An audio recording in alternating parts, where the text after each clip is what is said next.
Okay, yeah, just a little bit. Okay, so. Courtney Mills invited us inside her apartment at Potomac Gardens in Southeast D.C. to show us what she's been struggling to get city leaders to fix. I'm convinced that they want us to look like this. Holes where she says mice have chewed through walls, behind her daughter's dollhouse, in the living room. They even eat away at my little patchwork solution. They eat away at that. Even behind her son's bed. She tried covering up the holes with glue traps landlords gave her, but she says the mice still get in. Basically said, you know you have to live like this. Catch your roaches, catch your water bugs, catch your mice. As we walked the property, we noticed padlocks on the iron gates surrounding the complex. Margot Falls tells us those padlocks mean she has to make the long walk around the grounds to visit family. But being locked in also poses another safety concern. What happens, Lord forbid, if they have a fire? In fact, D.C. Fire EMS says those padlocks are indeed a fire code violation. Yeah, this is a really rough neighborhood. And it's a lot going on. I mean, it's a really rough neighborhood here. I've driven past it a few times. I've never, went into this neighborhood or never, hung out in this neighborhood or anything. But I see it when I go to like Eastern Market or somewhere like that, or, different places on Pennsylvania Avenue. I see it. It looks like a big prison. This is a very dangerous place. A lot of Sun people get whacked out here. A lot of violence happens over here. You see the poverty is crazy.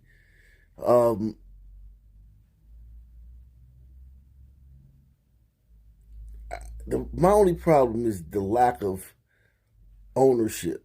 And I'm not saying that every person has to be that way. And everybody don't have a bunch of money. But the reason these kids are living in this condition is not because of the government. It's not because of the white man. It's not because of systematic institutions. It's because of her. Okay? You live where your mother lives, in the Sun community. Wherever your mother can afford to live or chooses to live, that's where you from. That's your hood. That's where you grew up from. That's what you rep when you were in junior high school and in high school. You know what I'm saying?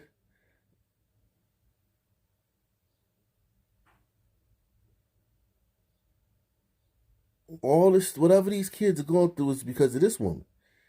Maybe she could have, and I don't know what she's been through, because everybody's been through stuff. Make sure you join us every Tuesday and Friday at 9:30 p.m. on Ock Nation TV. That's another channel. The link to that channel is in the description box.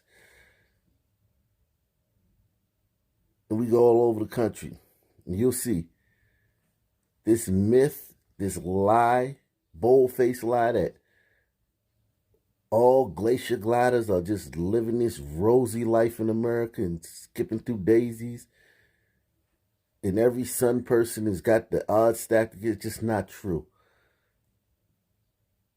But this woman, maybe she could have got a certificate, got a degree, or maybe got got a job somewhere, stayed on it, something she could have done differently to provide for her children. That's why they're in this situation. And I hate to say that, don't want to be beating up on this woman, but those are the facts, man. I don't know anybody who doesn't live with their parents when I was growing up. They lived with their parents. Everybody I knew lived with their parent or their parent in the Sun community. You live with your parent or your parents if you're in another community. I don't understand what's so hard about that. So the laws don't work. Is that her right? Chantel Powell also wanted us to see her place, a first-floor apartment she barely spends time in, spending her own money on a hotel room now for her and her 9-year-old daughter. When you do sleep here, you sleep on 3 mattresses. Yes. Why? Tell me why. Because we had put a rat in my mattress. Powell shared these pictures and even video of large rats roaming inside her home. Nah, I ain't even gonna lie to you, man. That's terrifying, man. That's terrifying, man. And I feel sorry for those kids that live there, man. And the reason them kids live there, and them some big old droppings, man. We had mice in my house when we first got here. We still got a little bit of, they come in every once in a while. But, you know, Terminix comes every 3 months. I think they're supposed to come back soon. And let's do some more spraying and put some more traps up. But it's just part of where I live at. You know, that's just the nature of, you know, this area. You got a river, like literally right behind the house, and you just got a lot of, you know, just get mice, whatever. But you can handle it. These are rats. These are rats, man. It's terrified, man. I know them kids are terrified in that house. Those big old rats. Like, these is rats. These don't run. Like, mice run when they see you. I don't even see the mice. I may see a drop in here or a drop in there. I don't even see the mice. But these are rats.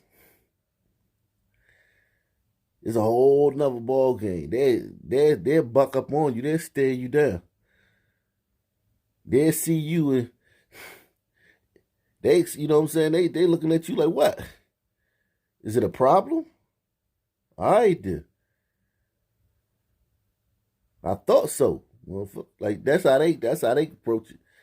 So it's like, it's terrifying for these little kids, man. And the reason these kids live in this situation is because of her. And it just is whether you live with your parent or your parents. Some people, we've been getting away with this for decades and whatnot. And I get why sisters push that systematic institutional stuff. Because, you know, a lot of times they're alone with the kids. And, you know, they don't want to blame son men. They're going to blame the glacier glider man. But he the one who gave them these projects, these apartments, these subsidies, and they pay $100 a rent a month for it to get the apartment for free. But those kids live with this woman. Wherever this woman goes, if this woman doesn't take these kids with her when she goes somewhere, when she moves somewhere, she can get in trouble for that. You live with your parents. The reason the kid's in this situation is because of her. You sleep on 3 mattresses. Yes. Why? Tell me why. Because we had put a rat in my mattress. Powell shared these pictures and even video of large rats roaming inside her home. I keep my food in bins when I do have food. According to this lawsuit, she's now suing the housing authority for these code violations. DCRA tells WUSA 9 they sent inspectors to the property on April 21st. Violations were found, and now DC Housing Authority, which runs the apartment complex, is being fined more than $7,000.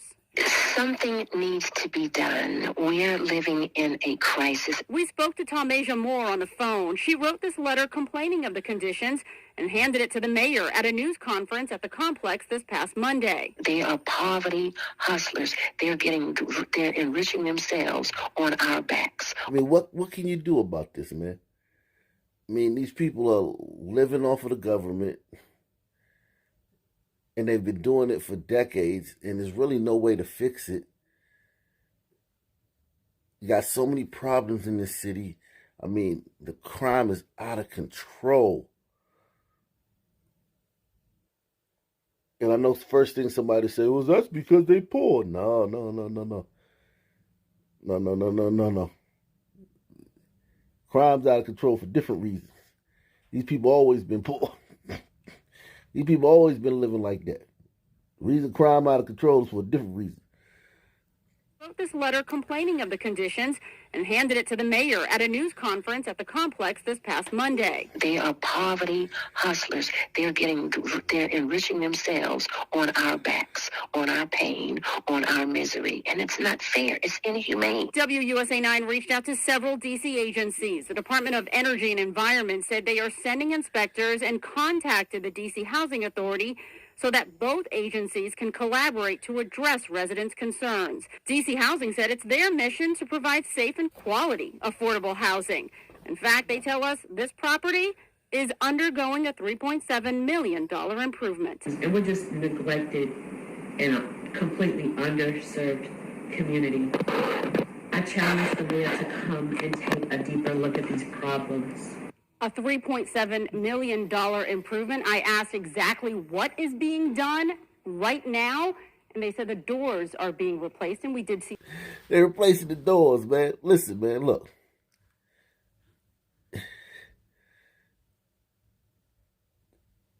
Do I feel sorry for these people?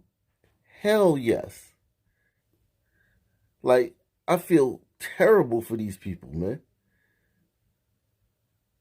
I feel really, really bad for these people. You can just see it in their face. Like, she's had a rough go at it. You know? It's been rough, Jack. Got kids. The neighborhood is a whole bunch of men, you know, standing around, you know, hanging out, selling drugs. Teenagers running around carjacking, robbing people, being disrespectful, fighting. And you trying to just come inside of your little enclave, your little, you know, refuge, away from all of that. You can still hear it, but just when you have some walls around you to kind of insulate you from it, you know, unless a stray bullet comes through or something like that. And it's like this. It's rats, roaches. The doors don't work. Anybody can just walk in your apartment. The locks don't work on the doors. Probably AC doesn't work in the summertime. Heat doesn't work in the wintertime. Stuff is falling apart. Trust me, I get it. I get it, man. It's rough, man. But I think about the kids when I think about these situations, man. And I know she got kids. She might got kids by 2 or 3 different guys. And those guys either in prison or somewhere hanging out on the corner with $500 outfits on, $300 tennis shoes on. Living with some other woman and her kids. I get it, man. It's rough, man. A $3.7 million improvement. I asked exactly what is being done right now, and they said the doors are being replaced, and we did see some crews working on what we saw were exterior doors. We just got word as well from the Housing Authority that those padlocks that you saw on those gates, they've been removed. Those padlocks were a fire code violation. The fire department tells us they're now installing lock boxes instead. Tenants say their next steps: a task force, an open invitation to city leaders to see conditions for themselves and help tenants come up with solutions.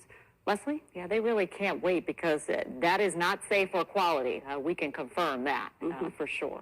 Days after she was attacked while on her lunch break, Ebony Morgan was stabbed in the back last week along P Street Northeast. Her family is stunned by the sudden loss. They spoke with News 4's Pat Collins today.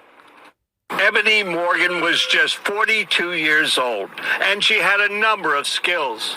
She had a CDL driver's license, a culinary license, a plumbing license, but her mother remembers Ebony most for her kind-hearted ways. This is the stand for you, man. This is why I say there's no solutions. This woman went out and got a CDL, which I hear brothers talking about getting all the time. I know some brothers been talking about getting their CDL for 20 years. I promise you, I know. If you a son, man, you know that. But I'm gonna get my CDL, man. I'm gonna get my CD. She got a culinary license. She's got a plumbing license. These things, you actually have to go, you have to be you have to do work to get these things, man. You gotta take tests. You gotta do journeymanship and all this stuff. Salute to this sister, man. She had everything, man. That's what I was telling you guys earlier. And I may have sounded insensitive in the earlier story, but you live where your parents live because of the decisions they make with their life. Those women who live in that godforsaken Liberia-esque apartment complex over there in D.C., those women could have done the same things this woman did. I could have done this. I should have a CDL. I should have a plumber's license. Or I should have at least one of them, culinary license. Those two are my favorite things, driving and cooking. Even though I can't cook, I still like cooking. But, salute to this woman. She had all of that. And probably was providing a better life. I bet her kids wasn't living in the projects. And she still ends up dead to random violence.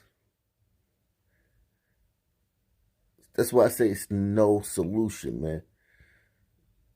And she had a number of skills. She had a CDL driver's license, a culinary license, a plumbing license.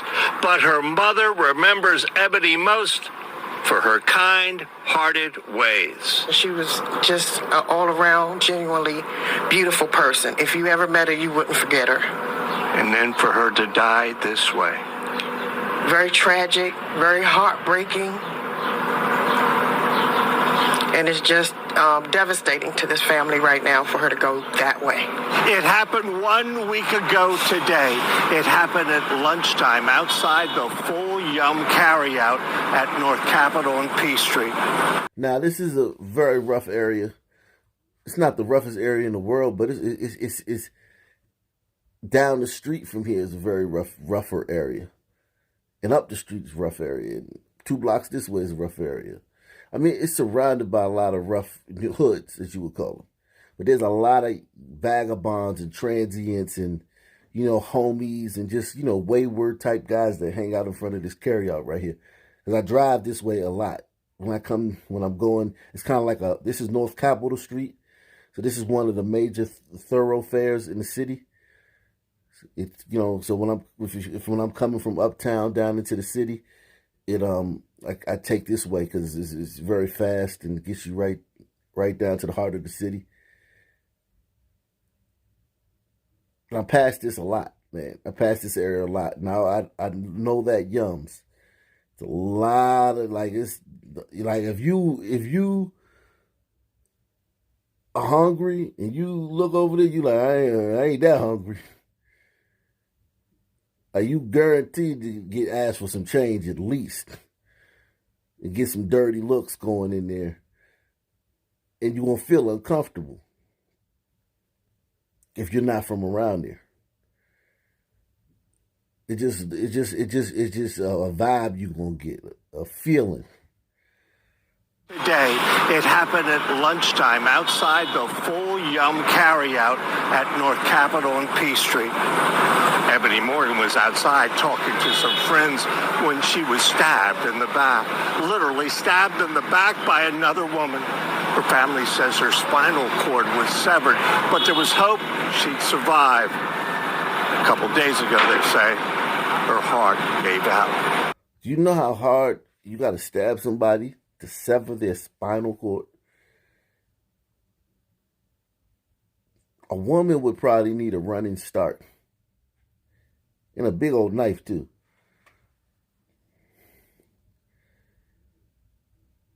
Stab somebody. Just think about it. That woman felt that.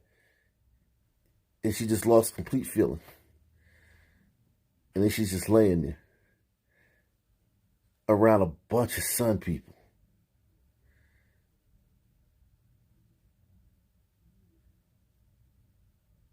And that's the worst. You never want to be in that vulnerable of a position around a bunch of Sun people. I pray to her that it was some glacier glider somewhere in the area that, came over and comforted her or put some pressure on her wound or something. She's standing there talking with friends, and the young lady, I don't know if she didn't like her or she had some words with her or whatever, but they said she was walking away and she came back and she stabbed my child in the neck. It's just a sign of the times where people stab each other in the back, literally, as she was hit from behind. And it's just sad and sickening. And I got to remark on this. Some people are just numb to this type of stuff, man.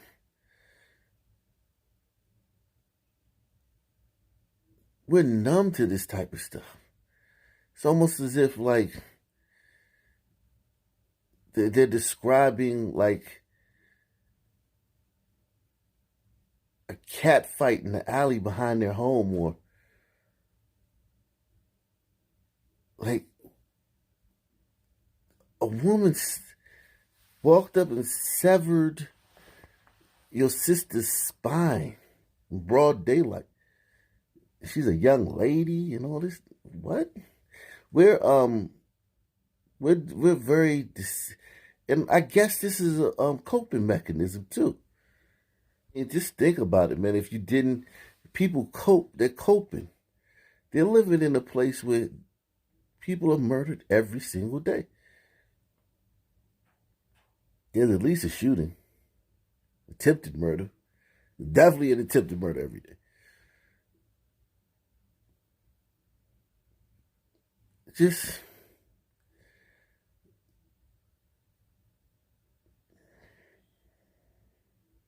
and they know no one cares because of Sun violence. So they know no one cares. So that outside of the city. I'm just trying to figure out why. I'm just trying to explain this stuff, man. I'm trying to be a kinder and gentler Ock Nation. Tell me if you guys in the chat if you like the kinder and gentler Ock Nation. It's just a sign of the times where people stab each other in the back, literally, as she was hit from behind. And it's just sad and sickening. This has the appearance of an ambush. The motive unclear. Police trying to get some security camera video, hoping for some leads so they can close this most disturbing case of murder. I'm Pat Collins, News for Washington.